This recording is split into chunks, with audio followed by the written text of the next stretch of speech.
This is Every Widow Thing. I am so excited to share with you guys the guest for today. Her name is JJ Elliott. She's written a book called There Are No Rules for This. The book was listed on Katie Couric's best summer reading list this past summer. And when I was scrolling through, I found this book, and the story is really what touched me. It's about 3 women who lose their very best friend to suicide and how they deal with the grief and the aftermath of something like that. And it may sound like it's a very depressing book and not an easy read, but it's honest, it's cathartic, it's funny. It's all the things that Every Widow Thing tries to be. So I'm so happy that you're here and that you made time. Thank you. And this is JJ Elliott. Yay! Yay! You guys, and thank you for doing what you do. Because it's what I try to do in my book is really show the kind of full picture of grief, and every little nuance and the ups and downs and everything else. So thank you for talking about this so openly. Absolutely. And well, I just want to dive right in because I didn't know anything about you when I started reading the book. And very quickly, I started thinking, okay, this is fiction. And yet there is a lot of knowledge about grief. This grief. How do you know this grief that you're writing about?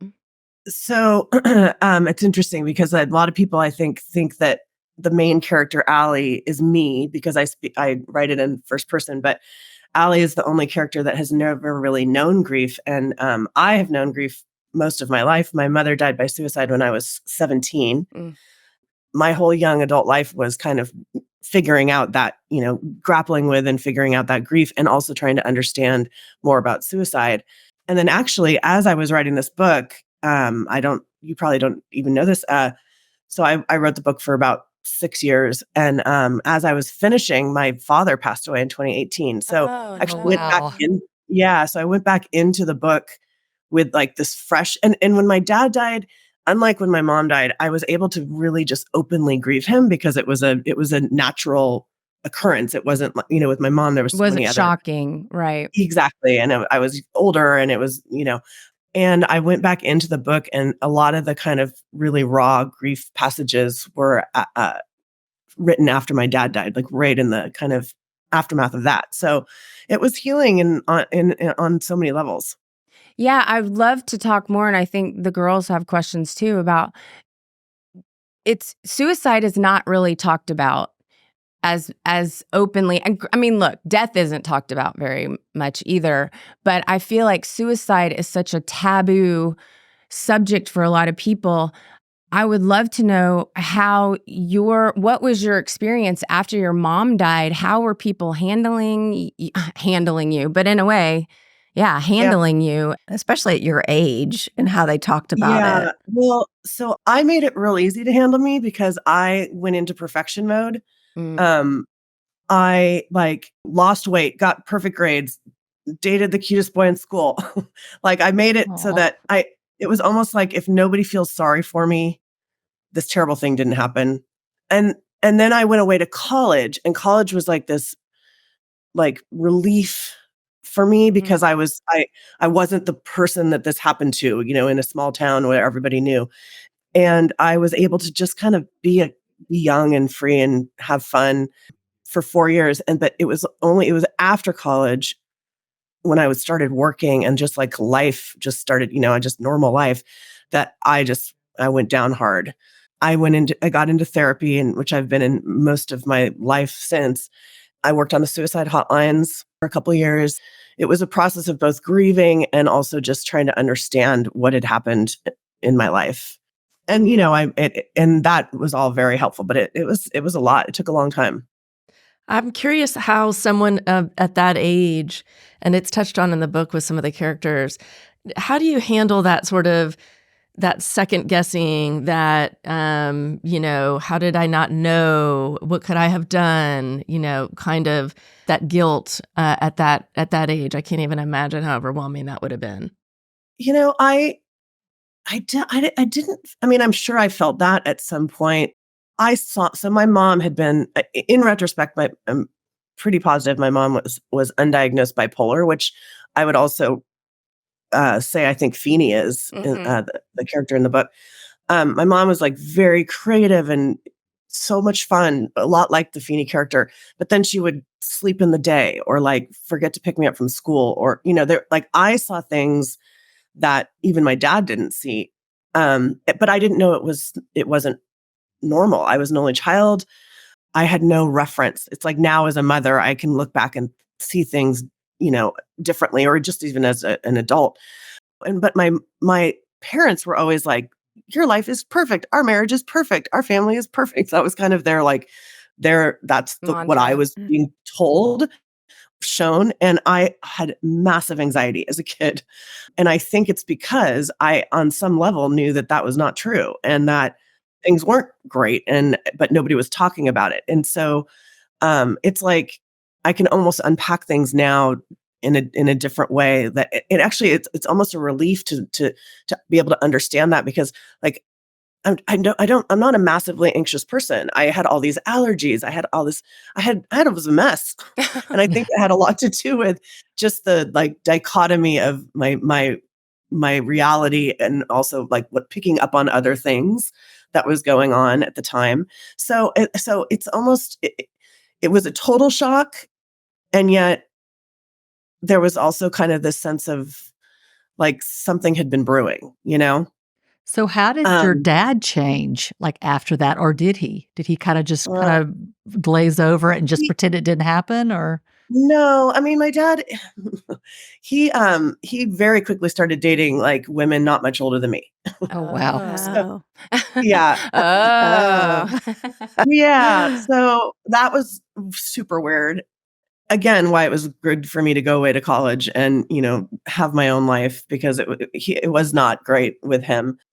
But he was also, like, emotionally available. Like, he was not a, shut down guy. Like, we could talk about things. We could talk about my mom. He grieved. We grieved together, and he would talk about her. It wasn't like we never discussed her again. Our relationship kind of turned into more of like a peer relationship at that point, which I didn't want. I wanted a parent, but he just wasn't able to do that at that time. And eventually I got comfortable with that, and we, made our amends, and had a really good relationship. And I also, something that is important in my book, and something that I think is important in life, is that when my dad died, I had said everything I needed to say to him, Mhm. good and bad. I had told him when I thought he was an asshole, and I told him how much I loved him, and we made each other laugh, and we had a great time together. So like that is so important to me, because I obviously that didn't happen with my mother, and I've had other losses like that where it's like you didn't get to say those things. So I think that's so important. Yeah, I think you said something in the book. You're basically saying when something terrible happens, it kind of gives you the reality of like, oh, wait, we don't have a lot of time. I mean, even Max saying like, fuck the waiting, fuck death. I want to know what you guys think about me right now. And we're going to get into that because I love what they decide to do. But, that's what I love about this book. And I think people who understand grief should read it because they'll see themselves in one of the characters or something that was going on. But people who don't have any real experience in it, it really is kind of a book of lessons. And I know that obviously you title it "There Are No Rules for This." Was that your intention going in, that you were going to address that there aren't any rules? Why this No, title? that's interesting. The original title was this thing called Light. No, actually, I'm going to go back. My original title, because I thought it was so clever and everyone told me it was a terrible idea, was Week of the Living Dead, Oh. which I was like, but it makes so much sense. And everyone's like, everyone's going to think it's about zombies. I'm like, I know, that's what's funny. They're like, no, it's not funny. Only you think it's funny, JJ. So it was titled This Thing Called Life. And I actually had the Prince quote at the very beginning of the book. Dearly beloved, we're Mhm. gathered here today to get through this thing called life, which I still love. I love that quote. I love that idea, that Yeah. concept. But my publisher was like, this thing called life doesn't tell you much about what this book, like, there's not a lot of stakes in that title. And there's so many stakes in the book. And I feel like, she felt like we could do better. So they came back to me with a list of names, and one of them was something close to this, and then I think I tweaked it to There Are New Rules for This, which I do really like, because that's just true. that's kind of true in life, but very much, when somebody dies, it's like everything kind of goes off the table, right? You're just getting through it. Right. Well, and I think even for us, we tell people constantly who are reaching out to us, they're wanting validation. That is this feeling normal? Is this what I'm doing? This is that normal? And we're like, yeah, it's all normal. Anything that you feel or do is normal. Nobody has a rule book for what you're supposed to be feeling or doing. Or I know Lacey addresses anger as something that nobody talks about. And you address it in the book as well, because when suicide is part of the issue, you're really angry that they made this choice. But as we realize through the book, and I'm sure with all of your research, it's not really a choice. They're not. No, and I think for me, working on the hotlines was a huge eye opener and a help for me, because I was talking to people, for hours sometimes about, and they were even though they're calling a suicide hotline, they don't really want to die. They're just in such a place of pain that they literally can't think of another solution. And so sometimes they just need somebody to offer them other solutions, and they'll take them. They want other solutions. They don't want to do this thing, but it feels, yes, people say, oh, it's selfish. It's, why would somebody do that? And to me, it's almost like there's no self anymore in that moment. Like they don't even have a sense of self in that moment. And it is more of it's a relief of pain than anything else. Mm-hmm. And honestly, like that, I heard that over and over and over from people. And that was helpful, because it did take away some of that anger and guilt. Was it cathartic for you to do that, to work in the suicide hotline? Yes. And then it was very cathartic for me. It was also cathartic for me to write this book, which I did. This is not why I wrote the book, but having the perspective of a friend of a suicide versus a daughter is a very different thing. I think there's a lot more compassion in it. There's a lot less shame. There's still those feelings, but there's not the abandonment wound is not as large. And it was like I could see a different side of the whole thing, which was interesting. I didn't expect that. Were the characters based on people you knew, or did you make them up, or were they compilations of people, or your mom's friends? I think all of that, yes. I think all of it, yes. And also, no, like it's, I had never written fiction. I'm a copywriter in marketing. That's my day job. And I'd never written fiction before this. And so I didn't know this to be true, but I do now, is that, like, I think every character has got a little bit of you and a little bit of everybody in it. And some maybe more so than others. But no, nothing is based on any one person. Was your dad able to read some of this book before he passed away? Did he have an idea? I don't think he did. No, that's actually interesting. I should ask my stepmom. He did eventually get remarried to a lovely, age-appropriate woman. I didn't have my contract before he passed, so he didn't know it was going to be published, but but I know he knows now. He does know now. I mean, so many things in this book that I love, because it really does encompass all of the things that can happen when you're grieving. And one of the things that I did early on was look for signs, because I believed that there was something else. And you had several signs. Kenny Loggins was one. I remember reading that. Yes, that was several funny. signs in your book. Even, it was music. I loved that the moth came in and kind of showed Allie where the ashes were so that she could get them. And the hotel room scene is hilarious. Yeah. I was so nervous reading it. I'm like, somebody's going to walk in. Yeah, there's so many twists and turns in the book that have the ashes everywhere. That you wouldn't that you wouldn't assume would be part of it.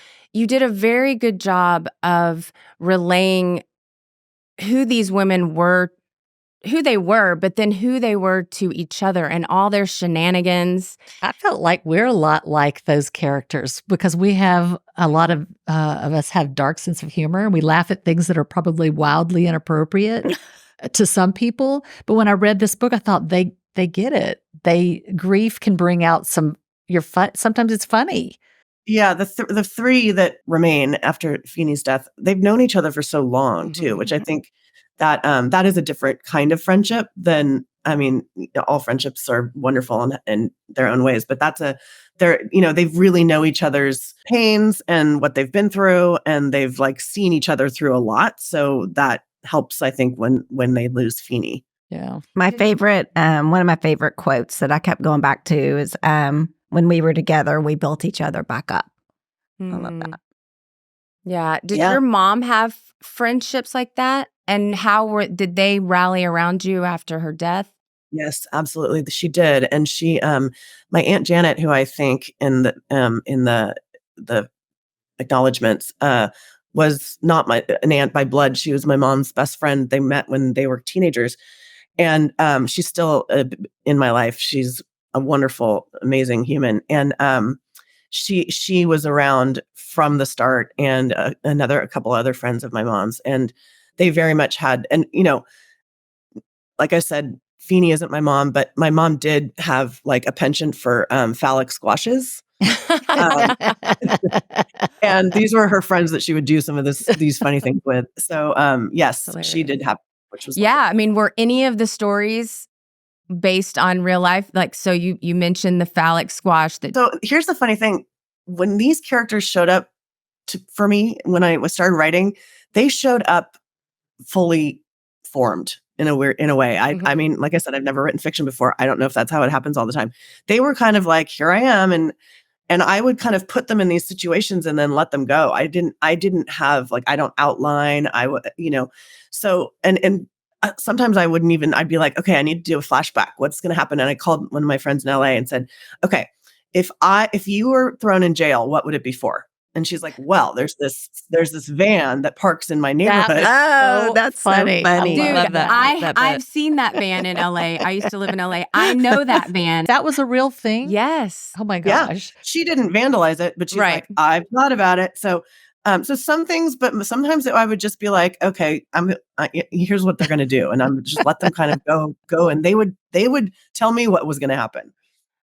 Let's talk about their idea. So basically, these three women are thrown for a total loop. They were not expecting this suicide at all. And I also want to recognize we don't say committed suicide anymore. The proper term is now what?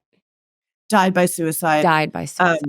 And by the way, this was an education for me. I think my back cover jacket says committed because I didn't know this at the time either. But yes, I've learned it's died by suicide, or I've even heard people say died as from symptoms of depression. I love that because that word committed does make it seem like they did Crime. something wrong. Yeah, a crime. I love that. I learned it from the article that you wrote. There was an article that you wrote about it. That was the first time I'd ever heard that. So it really changed the way I think and what I say. I'm also starting to see, I've seen a couple obituaries so for the longest time, if I would read an obituary that didn't have a cause of death, especially if the person was on the younger side, I was always like, well, I know what happened. Because that's how we handle it, right? In this culture. And now I've seen a couple where it right off the bat, like died, by symptoms of depression or died by suicide, and then goes on to list all the amazing things about this person's life. And it's to me, it's almost like a relief. It's like, okay, I can understand, I can read about this amazing person and not be constantly like, well, what happened? I mean, Right. Yeah. Well, and it's not, it shouldn't be secret. And that's one of the things that I think you kind of relay in the book is let's talk about the things that are bothering us and like the childhood that you had where everyone's pretending it's perfect. That's not real. Social media, everybody pretends like it's perfect a lot of the times. That's not real. And let's just be real and talk about things openly. And maybe we wouldn't have so much mental illness or suicide because people feel like they can actually admit what they're feeling. Absolutely. And what I learned firsthand on the hotlines is talking about it when talking about your how you're feeling is really the only thing that is proven to work. Like medicine doesn't always work. There's not an actual answer other than when you talk about it, it's almost like a release valve. You need to talk about it to like relieve the anxiety around it. Right. How have you, like after working on the hotlines and with your own children, like conversations with them, how do you deal with that? You know, they didn't know how they've always known that my mom had died when I was young, but they didn't know how until until they were a little bit older. And, I've just always been very open about it. I've Mhm. talked about it. They know about, I mean, they've both read the book. They know about my work on the hotlines. That said, I'm going to tell you, I think when you've lost somebody by suicide, I'm always afraid that somebody else is going to, it becomes a reality that seems like it could happen at any minute when it's happened to you. So I'm always kind of like, that is an anxiety that I will probably carry for the rest of my life. But I'm just very much an advocate for talking about it. But was your father able to talk about it, or was there shame in the community? Like, was he embarrassed? It was amazing. Like, he was actually, for, a man of his generation, he was able to talk about it. He did therapy. He was an optometrist in like a small town. So like he knew everybody. Everybody knew him, and he was pretty beloved. So he did have good support, and he was able to talk about it, and he didn't, shove it down or anything like that. Yeah. So did he also talk to you about your mother's highs and lows? And did he ever feel like maybe she needed more help, or that the lows could... Interestingly, his mother had been mentally ill. And so he was able to talk about it after she died, yes. But when she was alive, it would make him mad when she was not doing well, because I think it reminded him of his own mother. Sure. And so he wasn't sorry, Dad, I know he wasn't a great partner to her in those moments. But after she died, he was able to talk about it pretty openly. That's good. Yeah, I mean, I in the book, I see it was when you're talking about as Allie, and I kind of heard your voice, but you were like, how would I handle this if my world was turned upside down? How would this change me? And I thought it was very interesting because it actually happened to you. And I was curious, what would you say to that question as JJ? Well, unfortunately, I know how it would change me. Right. But that was kind of Allie in the moment, being like she had been so wrapped up in her own grief and her own response that she hadn't fully understood what it would be like for Feeney's daughters. And in that moment, she kind of had that glimpse of what that might feel like. And it made her really angry. Mm-hmm. And, which I think is fair. And there is the moment where the daughter, Caroline, looks at Allie and says, "I'm always going to be the person whose mom killed herself." Mm-hmm. Yeah. I absolutely felt that way for longest time. And I mean, literally until adulthood. And I have an amazing therapist. I said to her, "I don't want to be the person that this happened to." And she looked at me and she said, "But you are." Mm-hmm. And it was like this, it was the simplest thing, but it's this moment where like the person, like my like young self and my adult self kind of like fused itself together. And I could be both things. I could be the thing that the person that this happened to, and I could also be JJ that has a lot of other things about her that is not that. But How that did was it change you? 30s. How did your mom's suicide change you? And maybe how you parent differently, or as a result of what happened. I think I let a lot of shit go. Mm-hmm. And I think I'm a pretty strong person, and I think I have a really good sense of what's important and what's not. And I'm really grateful for that. I was listening to you guys talk about the Anderson Cooper podcast. And I remember I listened to that too. And it was like, there is gratitude in grief. I have a view on the world that I wouldn't have asked for, but I'm so glad I have it. And I value people, and I also don't put up with people. Right. In a very different way, I think, because this has been my most of my life has been, post grief or post loss. Right. And I think about who I was before, and I didn't have the same kind of handle on things that I feel like I've had to have Right. post my mom's death. It's interesting. We're going to release an episode where our children are talking and they are asked something similar. And I think that the consensus was we're not happy that this happened to us, that our dads died, but we like who we are. And we wouldn't be who we are without part of that story, without that being in our story. So, I just got chills. Absolutely. So it Yeah, really, I know. my whole life, I feel like people have been telling me that I'm strong, and it never really. It's like that doesn't feel like the right word. It's almost like I've been forged, right. and that's where strength comes from. Yeah, It's not like by choice. We all feel a little forged over here. Yeah, exactly. From what we've been through as well. All right, so let's get back to one of the favorite things about this book is how they take matters into their own hands. So they decide as a collective group that they are going to have their own funerals now while they're alive. And so can you talk a little bit about how you went there and what the process was when you were thinking about each character's funeral? Yeah, so the idea for the book came again, like the characters, pretty fully formed. It was like 4 women, one dies by suicide. The rest of them have their own funerals while they're still alive. That's all I really kind of knew when I started writing it.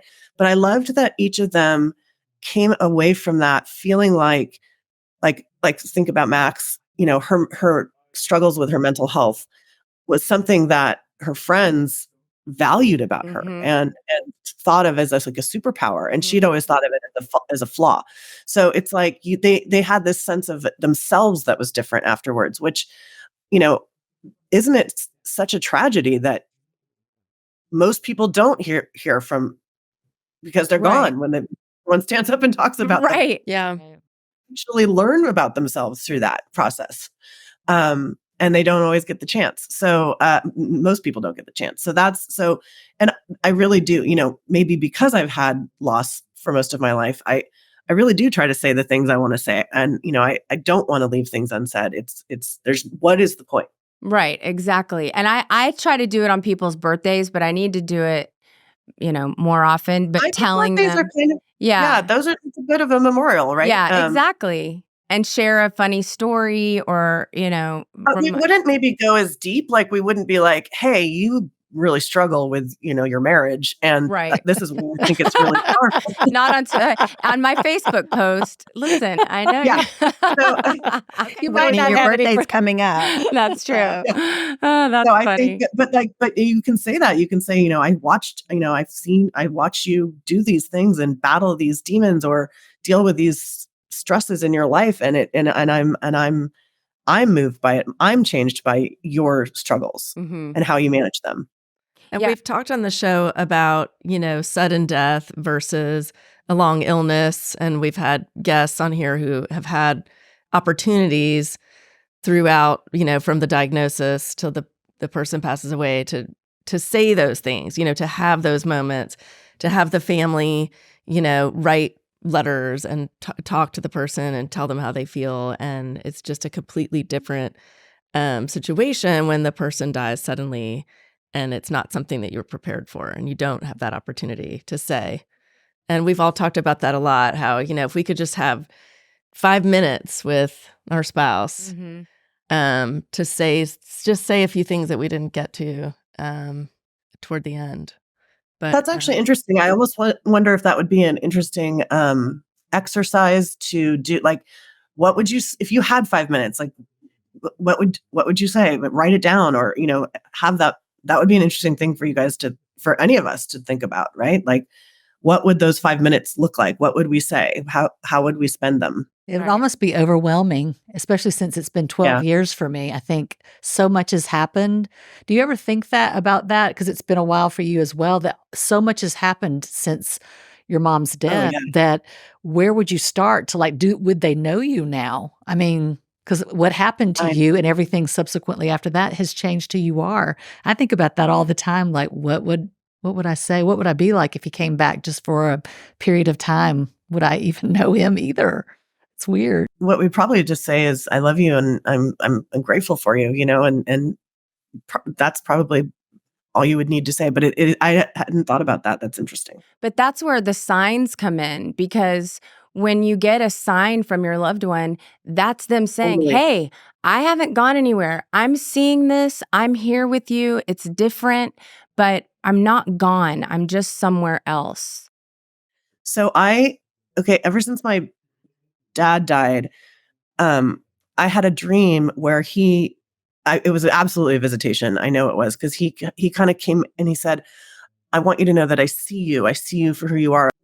All of his friends would always come to me and say, your dad is so proud of you. He loves you so much. Because he would talk about me during, like, when he would see his patients and stuff, but he never would tell me. And that always made me mad. Like, well, he could tell me. Instead, he was kind of critical. So he said, like, I see you, JJ, in the dream. And ever since that dream, I see JJ in license plates all the time. Oh, wow. Like, I love I'm talking multiple times a week, Wow. all the time. Wow. License plates. My dad liked license plates for some reason. I don't. That's so cool. Anyway, I get them all the time, and I believe in them, and I ask for more, and I say thank you when I get them.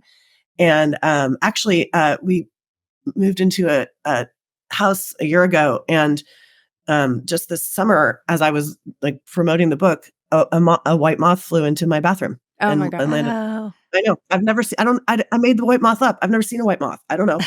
And it came into my bathroom. Well, Now they're that's like- coming for you. That's Yeah. like even on the way over here, and I texted it to you real quick, JJ. Yes. But I get in the car to come to the studio, and Kenny Loggins is Uh-uh. on No the radio. way. No way. Yes, is No that way. That's funny. crazy? So That's I funny. immediately took a I- picture and sent it to JJ. I was like, "Look I who's in the love car." that. with No me. way. So let's And talk about Kenny Loggins. Yeah. Oh yeah, I was just gonna say I went to his concert in October, I think, and he played a 9-minute version of "Celebrate." Oh, All right. So I have it video. So for the audience listening, that if they haven't read the book yet, Kenny Loggins plays a little role in this story, and I love how he was weaved in. Was that, I'm assuming, just kind of came to you one day? That wasn't in your original plan, That was Kenny. not my original friend. No, But you I don't know actually what- are a fan of Kenny Loggins. I am a fan, but like, if it was me, if I was gonna like muscle a singer into my book, it would be John Bon Jovi, because I've been in love with him. But for some reason, really, yeah. Like so Kenny isn't like my personal fave. I've always loved his music, but it just like Feeney, all of a sudden that she loves Kenny Loggins, and so Kenny Loggins is in my book. One of the things that really resonated with me, Allie, obviously, she's the narrator of the book. So I feel like I know her the best because you're in her head with her. But I was so, for lack of a better word, happy to see how the grief went into her marriage, because Allie got she did not want her husband's comfort. She didn't want his attention. And it resonated with me. Yeah, it's been controversial. I've gone to lots of book clubs or events, and people are like, I hated her for that. In that moment, she's doing that bargaining with God, like kind of like, can I have my friend back, and can you go away now? Because and he's trying so hard, and she can't accept it in that moment. She's too vulnerable, and she's too raw. And she's angry at him for no reason at all other than that he's alive. And I think that we all do have these kind of reactions. You don't know how you're going to react when you're put in this situation. well, it's sometimes we're angry at our husbands. I don't know about you, but I have been, and that's not logical. He didn't want to die, so that's not logical at all. But it's how you feel. It's how you feel. Yeah. You have to process it. You have to go through it. Right. There was the scene that made me laugh so much was when one of the characters was having to comfort one of the people that were attending the funeral, and they were calling them the looky-loos. And she was comforting someone that she's like, didn't even like her at all. Yeah. And I got tickled because I remember when I was at my husband's funeral, someone was there and I was like, they don't even acknowledge my presence, and still don't, but they were there. And I thought, what an odd thing. Some people take grief as like a chance to like perform, right? I mean, I think they do. I think there's people out there like that. They're like, I'm going to be the one that shows up and does this and that, and it has nothing to do with the person who died or the person who's left. It's like more about that person. In your case, because you were only 17, some people may have been looky-loos and wondering, like, how will she Oh, yeah. respond? Like, what does that look like? I kind of felt like people were wondering, what does a young widow look like? Because they hadn't experienced it before. I had someone come up to me at my mom's, like the memorial service after the funeral, to tell me about everybody that they know that had died by suicide. I remember sitting there like, what is happening? We Am I haven't. supposed to comfort you? And why are you telling me this? People are so weird. Like, I'm worried that I've been gross in the past before it happened to me. I'm worried I said something trite and stupid.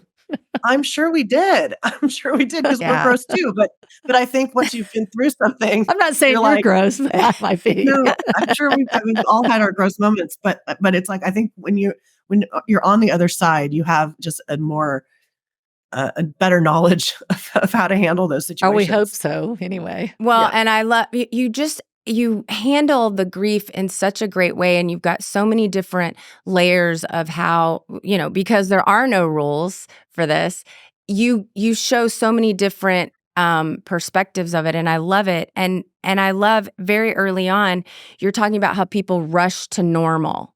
And I love this. It's on page 17. You said, but Feeney met Liddy right where she was and didn't try to fix the pain. She received it, held it, and resounded in the only way that was honest by reminding Liddy of our permanence in her life. That was so powerful. You can't fix it. Mm-mm. No, and trying is what makes us gross, right? Right. It's the trying to fix that is gross. It's like not for the person in the pain.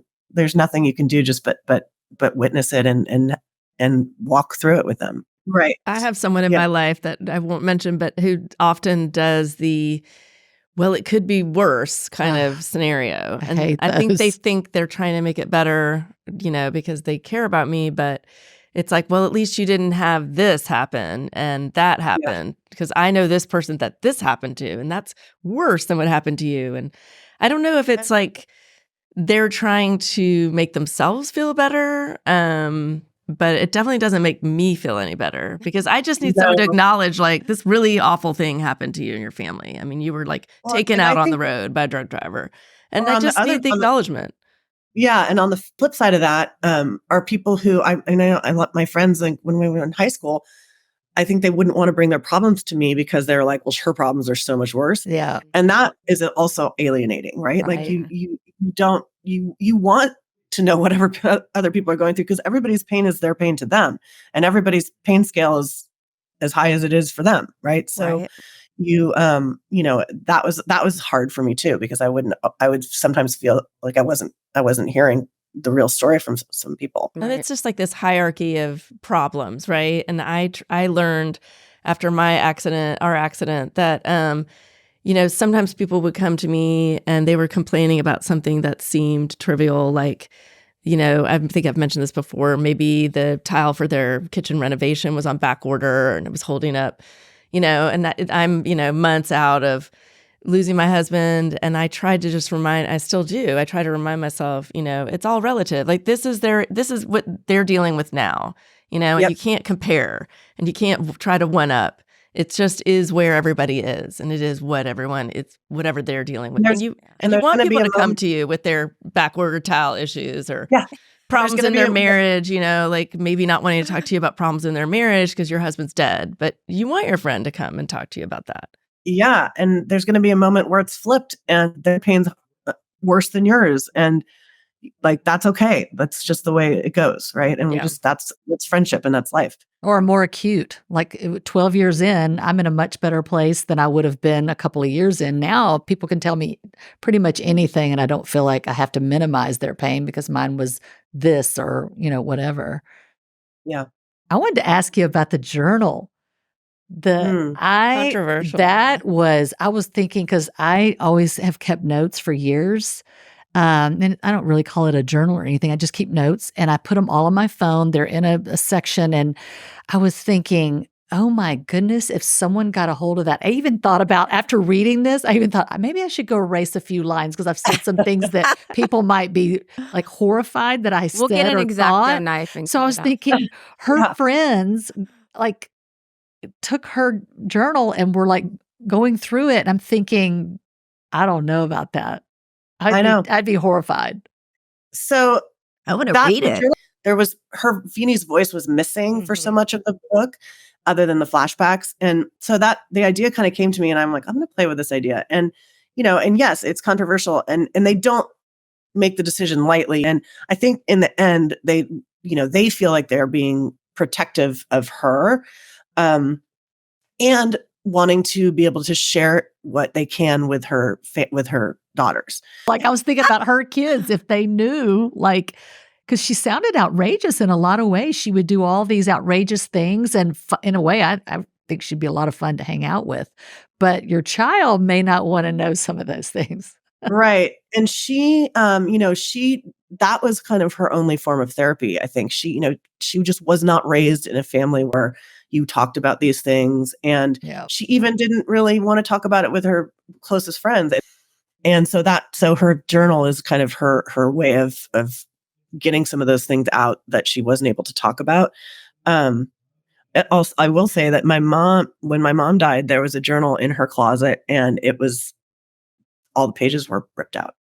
Oh, who did that, do you think? She did. Her. Oh, she did. Mhm. Interesting. See, that makes me sad because Right. I was excited for the friends when they found the journal because and they were wanting to know, could we have done anything different? Were there signs? What could, they were trying to make could we have sense helped of her something. and stopped this? I felt like it was therapeutic for them. And I think they started to see her in a different way. Like she was kind of the bright, shiny object. They'd all known each other for a long time, and she came in later, and she was just such a force of personality. And I think they were all a little bit dazzled by her, and maybe a little bit like platonically in love with her. And they let her get away with saying she was fine. Right. Yep. When Liddy says, I guess sometimes you need to die in order to wake the fuck up, I think that is it resonates with me so much because I feel like I woke up when my husband died. And I feel like if people could just get this book, they would not have to deal with the death or the trauma, but they could live it through these characters and maybe wake up. Like, let's all fucking wake up. She was like, Liddy just realized, why am I putting up with a bad marriage if this is my life? Like, this is the life I have to lead. I actually listened to a podcast recently where they was talking about, they were talking about how like we spend like 25 years of our life sleeping, and then we spend like 3 years of our life eating, and we spend, That's a year of our flipped. life waiting in lines. I mean, like, and it was, and what basically the number ended up to be like, took you to about 50 of just stuff, just doing shit. Right. And so then it's like, so you better be doing that boring shit with people you love. Like, do not be doing people that you don't love, because that's just the boring stuff. And then really make sure you're doing stuff you love in these other years. Like we really don't have that much time. So cut people out of your life that aren't serving you, and do the things that bring you joy. At the end of the book, you say, if there's anything we need to take away from Feeney's death, it's don't keep in the hard stuff. And I love that. If there's anything that we can take away from today, don't keep it in. Everyone's got it. Everyone's got it. And obviously, if you or someone you know is struggling or in crisis, help is available. You say you can call or text 988. I did not even know that it was that simple. So everybody has a phone. It's like a 911 now. That's I think maybe been about 10 years ago or something. That was a law that was passed, which is amazing. Yeah, that is incredible. So 988 if you need some help to talk with someone, when you're going through something that's really difficult. And we all do. We all do. And a shout out to the people like you volunteering on those hotlines and being the voice on the other side. That's got to be hard. hard. In the time. And there are people, I mean, what you should call it because you need the help. And there's people literally sitting in a chair waiting for those calls. So call them. Like there's no reason. Yeah, you're not bothering them. They're there waiting for you. That's amazing. All right. Out of the 4 ladies, who are you most like? Max, Allie, Feeney, nobody's or thought Liddy? that. She meant us, and I was like, "What?" She's like, I just met y'all. Well, I don't think I can say, only because I think that there's pieces of me in all of them. I don't know. So sorry that I don't have an answer for that. I can tell you that I know my dog breed. Oh, okay, great. Tell us your dog. I'm a French bulldog. And I have one, and I can tell because she's Quirky. sure. Oh, And hilarious. she's so stubborn, and I'm like, oh my God, you're me and a dog. I have one last question. Do you go starfishing in real life? I never called it that, and I don't really, that came out of the blue, like so much of this book did. Yeah. But I do love to like lay in the grass and look at the sky. I do. That's just something I have done in like my life, but I wouldn't say I call it. Called it that. And I'm not always at night, but maybe I need to start. Yeah. Maybe we all need to start. I think I need to also. I love that. I loved it too. Let's all go starfish after this. Yeah. All right. In the rain. JJ. Oh, yeah, it's raining. JJ Elliott, her book is There Are No Rules for This. Honestly, you guys, it's so easy. I read it in 3 days. It's funny. It's heartfelt. You'll cry. You'll laugh. You'll want to go starfishing. Thank you so much, JJ, for spending some time with us. Thank you, Thank you. JJ. Bye. Bye. Thank you. Thank you.